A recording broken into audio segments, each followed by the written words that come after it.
technologies d'information et de communication. C'est un mot que vous allez beaucoup entendre, qui vont souvent revenir, et ça concerne principalement toutes les interfaces électroniques qui comportent, je dirais, un ordinateur. Et aujourd'hui, c'est très en vogue avec cette nouvelle notation de smart technology, donc l'intelligence qui est comprise dans les appareils. Alors non, les appareils ne sont pas nécessairement intelligents, mais ils nous communiquent et nous aident dans nos décisions. Et ça, c'est quelque chose qui est réellement une aide pour une population si elle peut y avoir accès, ou si elle veut, ou si elle a un besoin d'y accéder. On va du coup traiter ce sujet par rapport à la population âgée.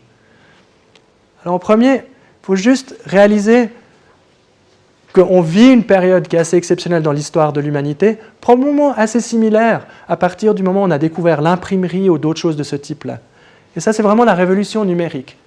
En 1985, le Cray 2 était l'ordinateur le plus puissant de la planète. Il est resté jusqu'en 1990. Pour l'acheter, ça coûtait 17 millions de dollars en 1985. Et il traitait au niveau graphique 1,9 gigaflops. Pour moi aussi, ça ne veut pas dire grand-chose. Mais c'est un bon traitement de données à l'époque, vu qu'on était prêt à payer 17 000.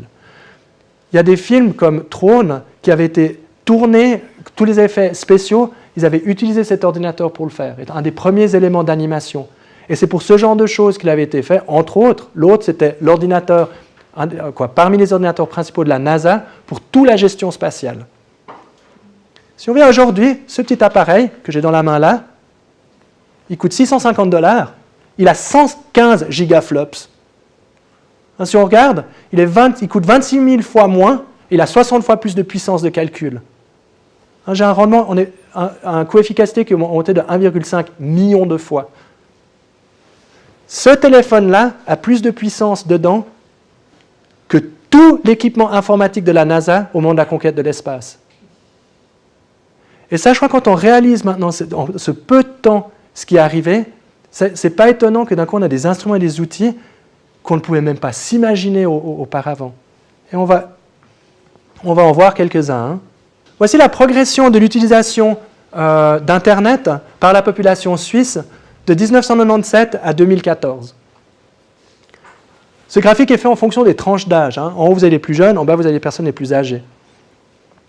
Ce qu'on remarque, c'est vraiment une croissance extrêmement rapide. En 10 ans, si on vient ici, on a une consommation qui est passée de moins de 10% à une consommation qui a passé les 90% pour la jeune population. Si on regarde la tranche d'âge des 14 à 29 ans, aujourd'hui, il y a 97% d'entre eux qui utilisent régulièrement Internet.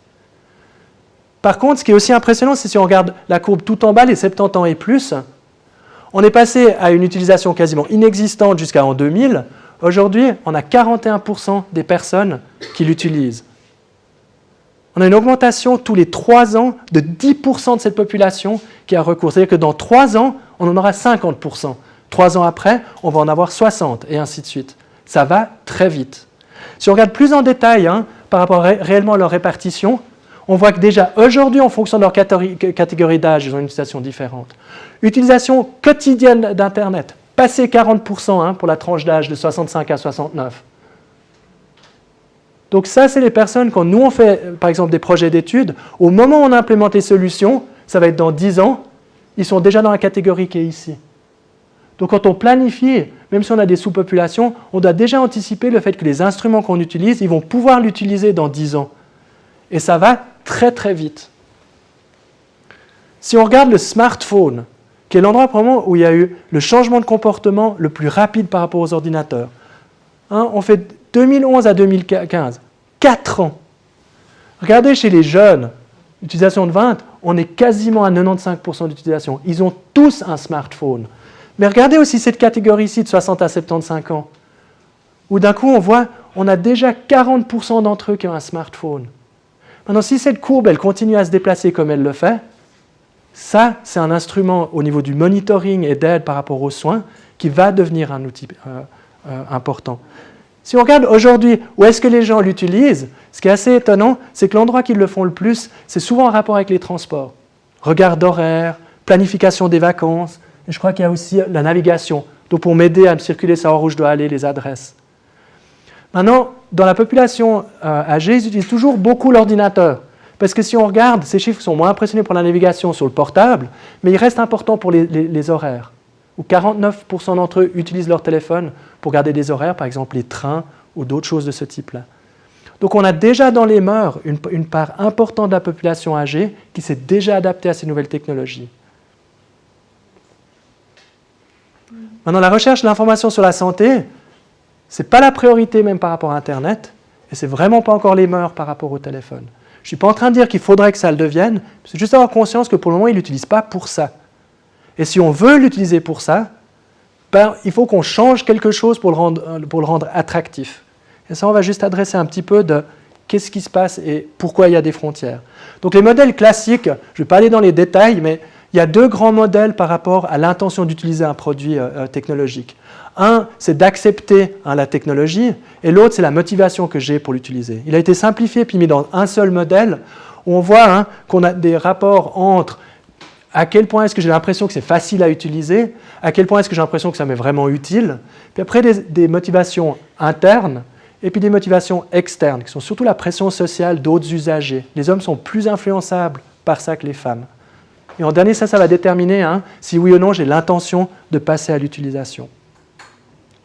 Maintenant, du coup, au moment où on développe quelque chose, il faut vraiment avoir ça en tête. On ne doit pas aller dans une niche où ça existe déjà. C'est que si des gens ont des moyens qui fonctionnent, ils n'ont pas besoin de cette nouvelle technologie. Et les personnes âgées, ils ne vont pas nécessairement faire un changement s'il n'est pas perçu comme étant nécessaire ou fortement utile. Et du coup, on ne doit pas développer des technologies ou des instruments qui sont utiles pour nous, mais on doit faire des instruments et des technologies qui sont utiles pour eux. Petit exemple de ce qui peut exister. Ça, que j'ai reçu parce que je suis lié à la chaîne HAT, donc vous voyez ici en haut, qui est une nouvelle façon de concevoir la sécurisation des données et qui fait que d'un coup, vous restez propriétaire de tous vos données et vous autorisez les différents groupes d'y accéder. Et vous pouvez à n'importe quel moment fermer ou ouvrir. Pour moi, c'est une idée révolutionnelle et qui va permettre de changer pas mal de notions et qui permet aussi de garantir la sécurité qui est une des préoccupations de la population âgée et qui les freine à l'utilisation des technologies. Donc je suis membre de cette chaîne et du coup je reçois ça. Développement en Angleterre de Enable ID, une étude pilote qui c'est une interface sur smartphone pour tout ce qui est en rapport avec les transports publics. Cette application, elle n'est pas uniquement dans la phase de développement, mais elle est sur développée par une start-up, on peut déjà la télécharger. Maintenant, elle est applicable sur Londres, mais on a déjà des technologies qui arrivent, qui aident la personne à coordonner les mouvements, mais aussi qui va vous annoncer s'il y a un bouchon, vous donner des moyens alternatifs, qui va vraiment vous guider dans les transports. Et ça, c'est des projets qui sont lancés et qui, je dirais, sont en avance sur leur temps au niveau technologie, parce que les chercheurs sont toujours en train de poser les projets pour les faire, alors qu'on a déjà le produit qui existe. Ça va très vite. Et je pense que ça va nécessiter une collaboration accrue entre le domaine du soin et le domaine des technologies. Parce que nous, on va un petit peu plus lentement au niveau de l'implémentation. Et ça demande un petit peu des synergies. Ce qui entre très bien dans les PNR ou d'autres projets de ce type. Pourquoi il y a cette dissonance? Pourquoi on a de la peine à passer à l'e-health ou à m-health? M-health, c'est santé par mobile et l'autre, c'est électronique. Probablement parce que quand on est face à une problématique, il y a un besoin qui apparaît qui est en rapport avec cette problématique. Et ces besoins, ils viennent à la fois de l'intervenant, donc la personne qui cherche à faire quelque chose pour cette personne, et le client ou le patient lui-même. Et en réalité, les technologies, à ce moment-là, elles donnent une réponse qui est spécifique aux deux. Mais aujourd'hui, dans la phase de développement, la plupart des gens qui veulent développer des applications en e-health ou en m-health, c'est eux. Et du coup, on ne tient pas compte de ce qu'eux, ils ont besoin. Et si le produit qu'on propose ne répond pas à leur demande, à leur utilité, à leur façon de faire, ils ne vont pas l'utiliser. Et ça fait que dans notre façon de voir la problématique, dans tous ces développements, on doit impliquer les usagers le plus tôt possible. Et il faut vraiment bien réfléchir au produit au départ, si on va avoir une chance que ça fonctionne.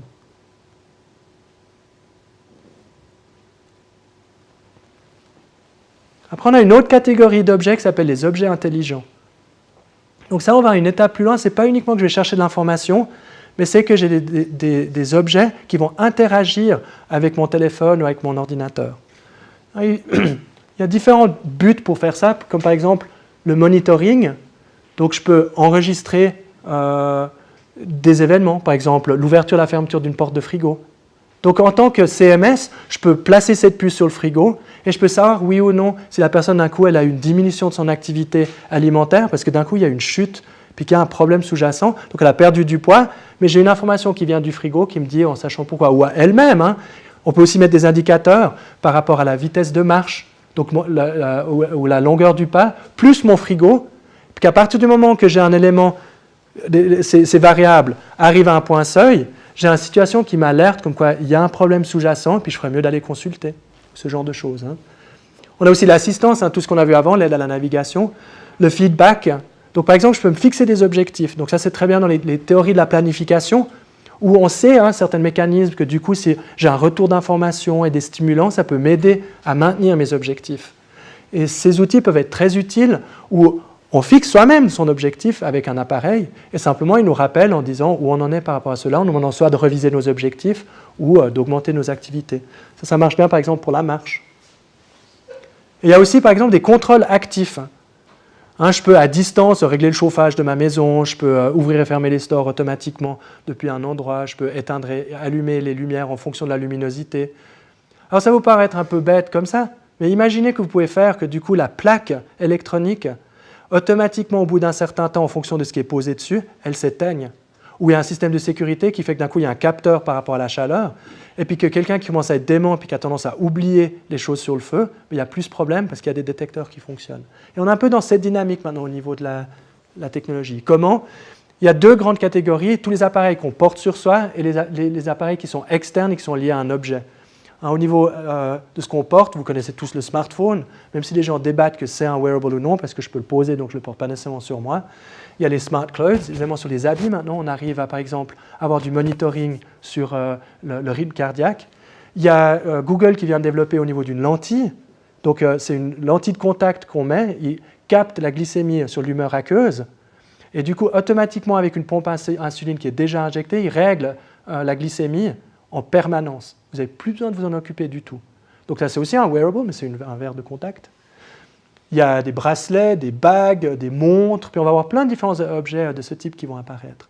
Les objets qui ne sont pas portables, on a parlé du frigo, hein, il y a aussi des caméras qui peuvent analyser les déplacements de où vont les gens par rapport à certaines caractéristiques pour savoir si d'un coup il y a un problème dans ce qu'on accède ou comment on accède aux différents endroits.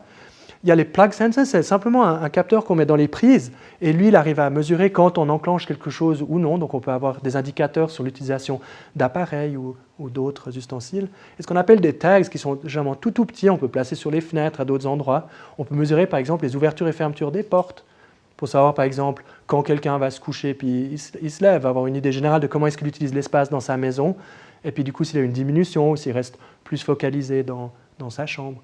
Où je dis « on », c'est souvent aussi les personnes elles-mêmes hein, qui veulent avoir ce type d'informations.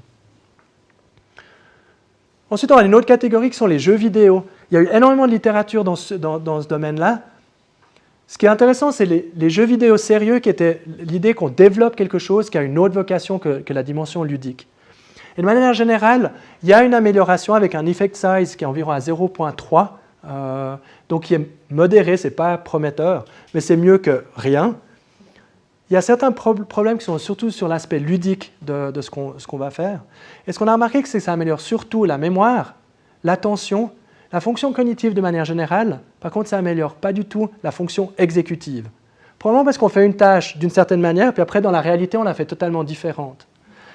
Et ça, il y a d'autres jeux qui sont plutôt les jeux vidéo actifs. Je ne sais pas si vous avez eu une Wii, hein, mais maintenant, il y a plein de différents objets.